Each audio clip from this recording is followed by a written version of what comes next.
Part 2, kasama ka na. Makalipas ang ilang gabi mula nang makita ko ang babaeng walang mukha, pinilit kong kumbinsihin ang sarili kong panaginip lang yon. Pero may mga bagay na hindi ko maipaliwanag.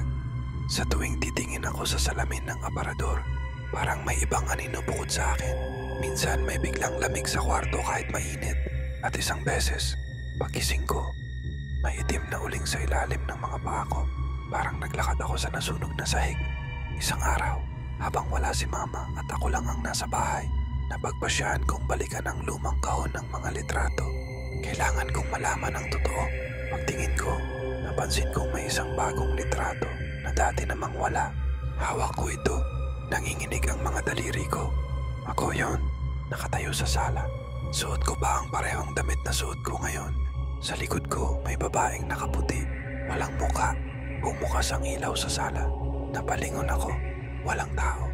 Pero nang balikan ko ang litrato, wala na ako sa larawan. Naiwan na lang ang babaeng nakaputi. Tumakbo ako palabas ng bahay. Doon ko naalala ang sinabi ni mama. Isa sa mga batang nasunog, hindi natagpuan ang katawan.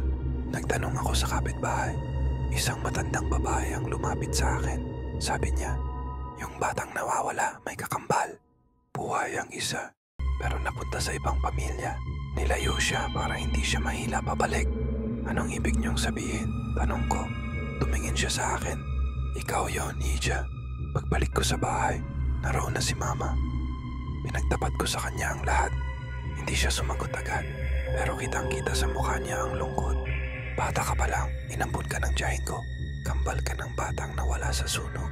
Akala namin ligtas ka na, pero tila may humihila pabalik sa'yo. Tumulo ang luha sa mga mata ko. Kaya pala, pulong ko. Parang kilala ko ang bahay. Parang matagal na akong naririto.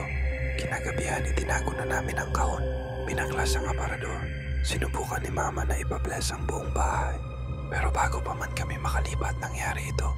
Sa salamin ng aparador na itatapon na sana, may nakita akong dalawang bata, magkakambal. Pareho ang mukha, parehong nakaputi. Isang ako, isang siya. Pero ang isa, wala pa rin ang mukha. At sabay silang nagsalita. Isa lang ang pwedeng manatili.